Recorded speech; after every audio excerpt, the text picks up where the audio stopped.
اگر گناہ کیا ہو تو وہ گناہ کی نگاہ بن جاتا ہے. تو اگر آج ہم یہاں پہ ذکر اللہ کریں گے، اللہ کا ذکر کریں گے، سرکار کی شان سن کے خوش ہوں گے، یقیناً ہر مومن خوش ہوتا ہے، تو یقیناً یہ ساری چیزیں ہمارے لیے ہمارے ایمان کے حق میں گواہ ہو جائیں گی. اور کل قیامت میں ہمارے لیے اللہ کی رحمت سے امید ہے یہ گواہی دیں گی، یا اللہ یہ تو تیرے محبوب کا جشن ولادت منانے والے لوگ ہیں، یہ تو تیرے محبوب کا ذکر کرنے والے لوگ ہیں. میرے آقا تمام جہانوں کے لیے رحمت بن کر آئے. میرے آقا نے سب کو اپنی رحمت سے حصہ عطا فرمایا، اور دنیا میں بھی حصہ عطا کیا، قبر میں بھی حصہ ملے گا، اور میرے آقا کی رحمت سے حشر میں بھی حصہ ملے گا. میرے آقا کی رحمت کا صدقہ کہ جب تمام لوگ نفسی نفسی کے عالم میں مبتلا ہوں گے، جب تمام انبیاء اذهبوا الى غیری کا اشارہ کریں گے کہ آج کسی اور کی طرف جاؤ، کہ جب حساب و کتاب والا معاملہ شروع نہیں ہوگا تو میرے آقا کے ایک سجدے کی برکت سے، میرے آقا کے رحمت ہونے کی وجہ سے اللہ تعالیٰ حساب و کتاب شروع فرما دے گا. اس وقت کی سرکار کی رحمت کا حصہ ملے گا. یہ سرکار علیہ السلام کی رحمت کا حصہ ہے. اور یہی نہیں کہ آج ہم ذکر کر رہے ہیں، سرکار کی رحمت کا سن رہے ہیں، تو یقیناً ہمیں بھی سرکار کی رحمت کا حصہ ملا. کہ آج اگر ہم سرکار کی امت میں داخل ہیں، یہ اللہ کا شکر ہے. اور حضرت باعزت بستامی رحمت اللہ علیہ، آپ ایک جگہ سے اپنے مریدوں کے ساتھ گزر رہے تھے، تو ایک سامنے سے کتا آ گیا. وہ کتا بھونکا تو آپ نے اس کی بولی کو سمجھ لیا. بولی کو سمجھا تو آپ بے ہوش ہو گئے، زمین پر گر گئے. پھر جب آپ کو ہوش آیا تو آپ کی مریدوں نے پوچھا کہ حضور کیا ہوا، آپ کیوں بے ہوش ہو گئے، کیوں گر گئے؟ تو باعزت بستامی رحمت اللہ علیہ فرمانے لگے کہ وہ کتا مجھے اپنی زبان پہ یہ کہہ رہا تھا کہ اے بایزید، عالم ارواح میں، دنیا میں آنے سے پہلے عالم ارواح میں، اے بایزید تو نے کون سے سجدے کیے؟ اللہ نے تجھے انسان بنایا تو مجھے کتا بنا دیا.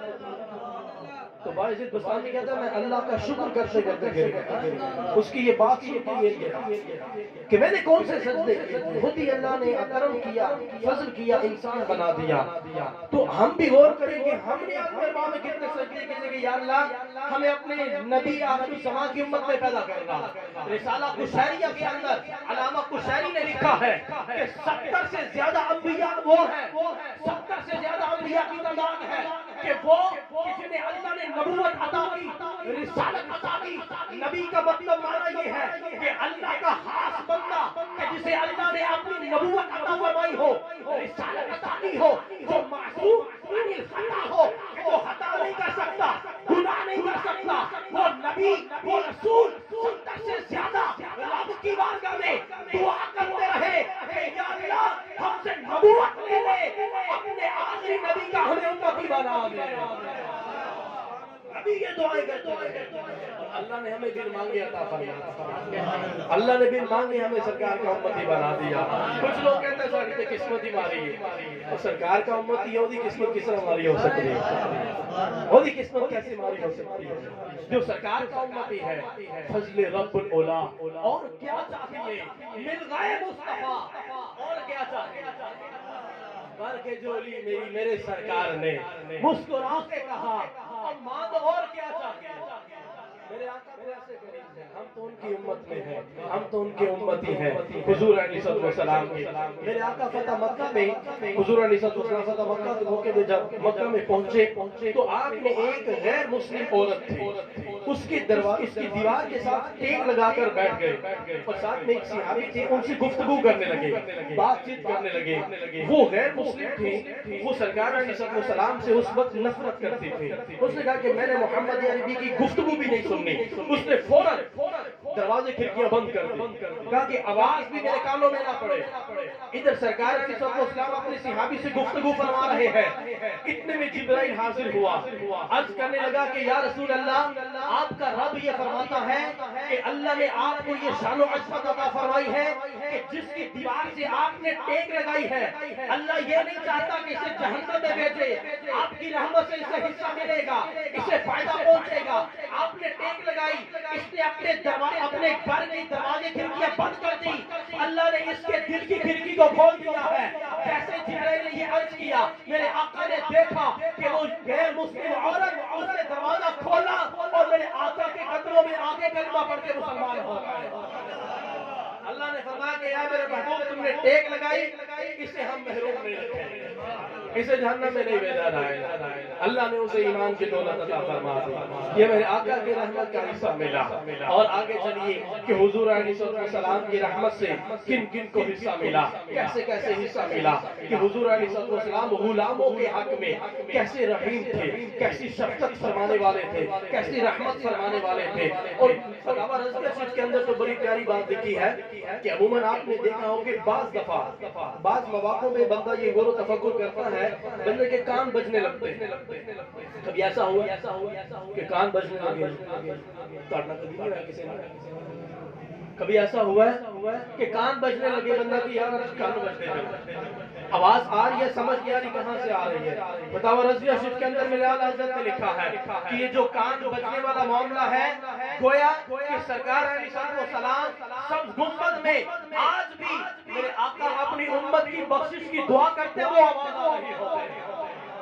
سارے بولے سبحان اللہ، کہ میرے آقا آج بھی اپنی امت کو یاد رکھتے ہوئے، جب معراج پہ پہنچے اس وقت بھی میرے آقا اپنی امت کو یاد رکھتے ہوئے، جب سرکار اپنی قبر میں پہنچے اس وقت بھی اپنی امت کو یاد رکھتے ہوئے۔ اور سرکار کی رحمت سے کس کس کو حصہ ملا، اور سرکار علیہ السلام کی رحمت سنیے اور اپنے دلوں میں ایمان کو تازہ کیجئے۔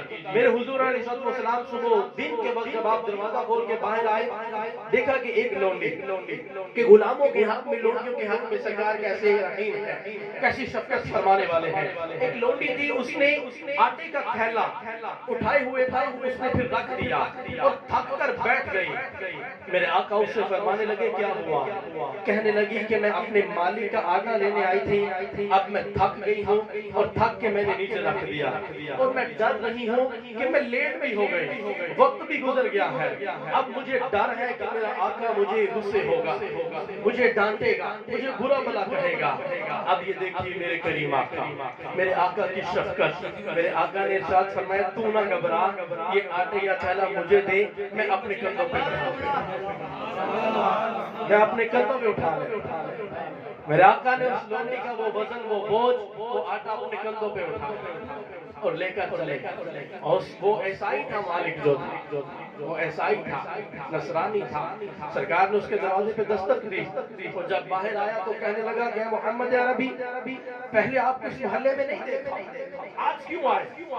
آج کیوں اس دروازے پہ اس محلے میں آئے؟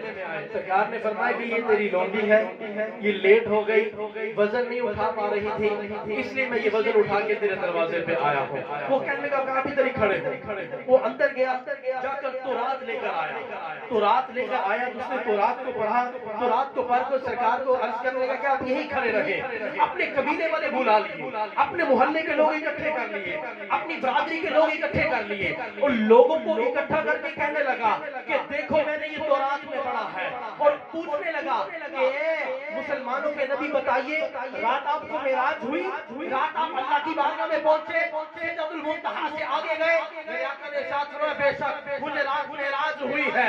تو اس پر وہ نصرانی کہنے لگا اپنے قبیلے کے لوگوں سے، محلے کے لوگوں سے، وہ تمام اپنی برادری سے کہنے لگا کہ دیکھو میں نے تورات میں پڑھا ہے کہ وہ نبی آخر الزمان کہ جن کو رات کو معراج ہوگی وہ دن میں لونڈیوں کا وزن اٹھائیں گے۔ اپنے قبیلے کے سارے لوگوں سے یہ کہتا ہوں کہ اگر تم نجات چاہتے ہو، اگر تم رب کی بخشش چاہتے ہو تو یہ نبی آخر الزمان کا کلمہ پڑھ کے مسلمان ہو جاؤ۔ آگے اگر تم بخشش چاہتے ہو، میں نے تورات میں یہ نشانی پڑھی کہ رات کو معراج ہوگی، صبح وہ لونڈیوں کا وزن اٹھائے۔ یہ میرے آقا کی شفقت، یہ میرے آقا کی رحمت ہے غلاموں کے لیے، میرے آقا ایسے کریم ہے۔ تو ہمیں بھی چاہیے کہ ہم حضور علیہ السلام کی ذات گرامی پر شوق و محبت کے ساتھ درودوں کا نذرانہ پیش کریں۔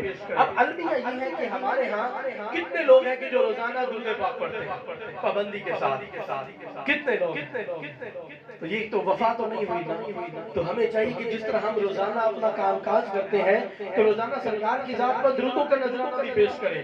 وہ کسی نے کہا نا ہاتھ کار والے کام والے دل یار والے، کہ دل میں سرکار کی یاد ہو، آپ ہاتھوں سے جو مرضی کام کر رہے ہو، اپنا ذریعہ معاش کمائیں، لیکن دل جو ہے یہ سرکار کی یاد میں مبتلا ہو، سرکار کی ذات پر درودوں کے نذرانے پیش کر رہے ہو۔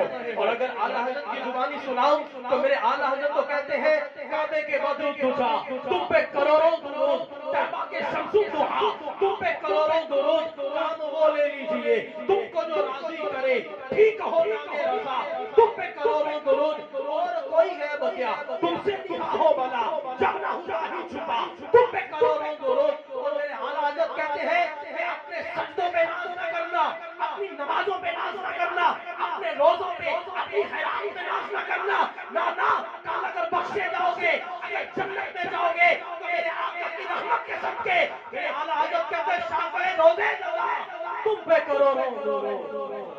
کیوں کہوں بے بس ہوں میں، کیوں کہوں بے کس ہوں میں، اور تم ہو میں تم پہ فدا تم پہ کروڑوں درود۔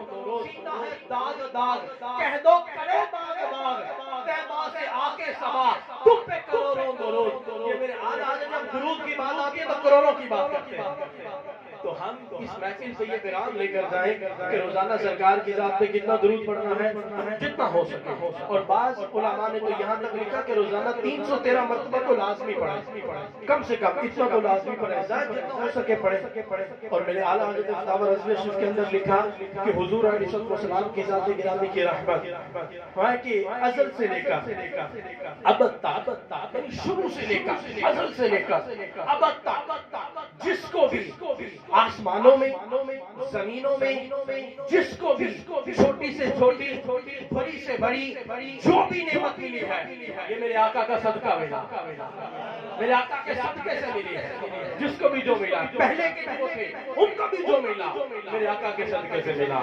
نبیوں کو نبوت ملی ہے وہ میرے آقا کے صدقے سے ملی ہے، رسولوں کو رسالت ملی ہے وہ میرے آقا کے صدقے سے ملی ہے۔ یہ ہے حضور علیہ السلام کی رحمت۔ اور آخری حدیث مبارکہ آپ کے سامنے عرض کروں گا کہ حضرت دحیہ کلبی رضی اللہ تعالیٰ عنہ یہ سرکار کے وہ صحابی ہیں کہ جن کی صورت میں اکثر جبرائیل آیا کرتا تھا، ان کی صورت یہ بڑے خوبصورت تھے، نوجوان تھے۔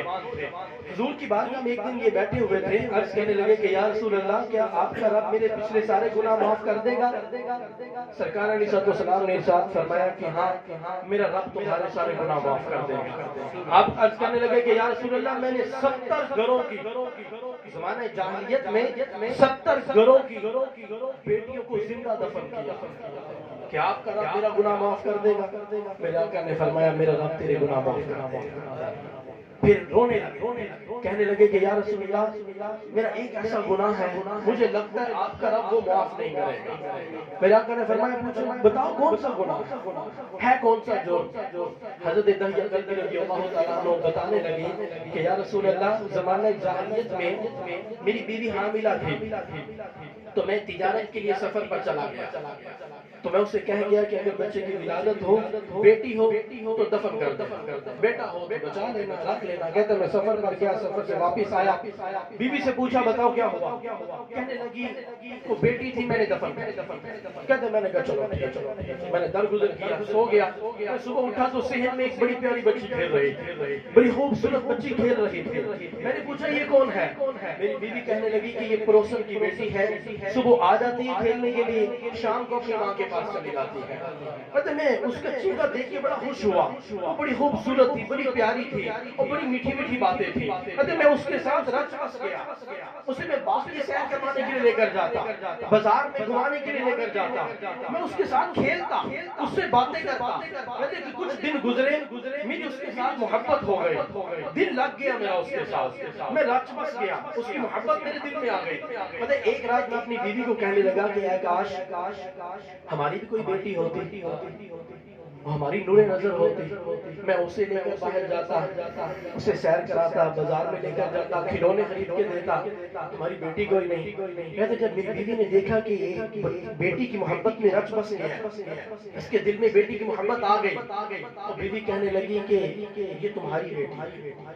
کہتے جب میں نے یہ سنا میرے اندر میں شیطان کہنے لگا کہ جب یہ بڑی ہوگی اس کا نکاح کرنا پڑے گا، میرے گھر پہ داماد آ جائے گا، یعنی اس کی شادی کروں گا تو داماد آ جائے گا، پھر لوگ مجھے تانے دیں گے، میں اس کے نیچے لگ جاؤں گا، اس کی بات ماننا پڑے گی، سردار مجھے باتیں کریں گے۔ کہتے میرے اندر کا شیطان جاگا، میں نے کہا کہ صبح سب سے پہلے اس کو زندہ دفن کرو۔ میں صبح اٹھا، میں نے اپنی بیوی کو کہا کہ اس کو اچھے نئے کپڑے پہناؤ۔ میں نے اسے کہا تو اس نے نئے کپڑے پہنائے۔ بیٹی کہنے لگی کہاں جانا ہے؟ میں نے کہا کہ تمہیں کھلونے خرید کے دیتا۔ میں باہر لے کر گیا، بازار سے گزر گیا، بیٹی کہنے لگی کہاں سے خریدتے ہیں؟ میں نے کہا کہ آگے جا کے خریدتے ہیں۔ یہاں تک کہ میں صحرا میں پہنچا، صحرا میں پہنچ کے ایک درخت تھا، میں نے اس درخت کی چھاؤں میں اپنی بیٹی کو بٹھا اور خود میں دور جا کے ایک کھڈا کھودنے لگا۔ کہتے ہیں کہ یا رسول اللہ جب میں کھڈا کھود رہا تھا وہ بیٹی چھاؤں سے اٹھتی، وہ میرے پاؤں سے آ کے مٹی کو جاتی اور میرا ہاتھ پکڑ کے مجھے چھاؤں کی طرف لے کر جاتی، وہ میرے کپڑوں سے مٹی جاتی۔ کہتے ہیں جب وہ آخری دفعہ میرے پاس آئی تو میں نے فوراً اسے پکڑا، میں نے کھڈے میں میں نے اس پہ مٹی ڈالنا شروع کی۔ وہ پکارتی رہی کہ بابا کھلونے نہیں خرید کے دینے، نہ خرید کے دو، بازار میں نہ لے کر جایا کرنا، باغ میں نہ سیر کروانا، لیکن مجھے قتل تو نہ کرو، مجھے مارو تو نہیں۔ کہتے جب گردن تک اس کی مٹی آ گئی، اسے پتا چل گیا کہ اب اس کا باپ نہیں رکے گا، وہ مجھے قتل ہی کرے گا۔ کہتے کہ پھر اس نے رب کی بارگاہ میں فریاد کرنے لگی کہ اے میرے پروردگار، وہ نبی کب آئے گا کہ جو ہماری عزتوں کا تحفظ کرے گا؟ وہ نبی کب آئے گا کہ جو ہماری عزت لوگوں کو بتائے گا؟ وہ نبی کب آئے گا کہ جو ہماری عزتوں کی پامالی سے ہمیں بچائے گا؟ حضرت دہیہ قلبی یہ سنا رہے تھے، میرے آقا کی آنکھوں سے آنسو جاری ہو گئے۔ کہتے ہیں یا رسول اللہ میں نے پھر اس پہ مٹی ڈال کے میں آ گیا۔ میرے آقا نے فرمایا کہ دہیہ تمہارا یہ گناہ بھی میرا رب معاف کر دے گا۔ اسی مجلس میں میرے آقا نے ارشاد فرمایا، اب یہ دیکھیے بیٹیوں کے لیے کیسی رحمت ہے میرے آقا۔ سرکار نے فرمایا کسی کی 2 بیٹیاں ہوں، کسی کی 4 بیٹیاں ہوں، مختلف احادیث مفہوم عرض کر رہا ہوں، 2 ہوں 4 ہوں، کہ اسے اچھی تربیت کرے، ان کا نکاح کرے، اور کل جنت میں جہاں محمد عربی کا مرتبہ ہوگا، جہاں محمد عربی کی جگہ ہوگی، اس بندے کو میں اپنے ساتھ جنت میں لے کر جاؤں گا۔ یوں سرکار نے فرمایا اپنے انگلیوں کا اشارہ کرتے کہ جہاں پہ محمد عربی ہوگا وہاں پہ وہ شخص بھی ہوگا۔ تو میرے آقا بچیوں کے لیے بھی رحمت بن کر آئے، اور یہی نہیں کہ صرف بچیوں کے لیے، لڑکوں کے لیے بھی، غلاموں کے لیے، جو غلاموں کا دور ہوگا دور جاہلیت میں، تو کسی کے ہاں اگر مہمان آ جاتا تو میزبان کیا کرتا؟ اپنے غلام کو بلاتا، اس کے گلے پر چھری چلاتے، اب اس کا لاشا تڑپتا رہتا، یہ میزبان اور مہمان دونوں تالیاں بجانے سے اس طرح غلام کی زندگی کو تباہ کر دیا جاتا، اس طرح ہلاک کر دیا جاتا تھا۔ میرے آقا تشریف لائے، غلاموں کو آزادی نصیب ہو، میرے آقا کی رحمت سے حصہ ملا، غلامی ہی ختم ہو۔ یہ میرے آقا کی رحمت ہے۔ ہمیں چاہیے کہ ہم روزانہ حضور علیہ السلام کی ذات گرامی پر ذوق و شوق کے ساتھ درودوں کے نظام پیش کرتے رہیں۔ اللہ تعالی ہم سب کی حاضری کو قبول و منظور فرمائے اور ہماری خطاؤں کو درگزر فرمائے۔ آمین بجاہ النبی امین صلی اللہ علیہ وسلم۔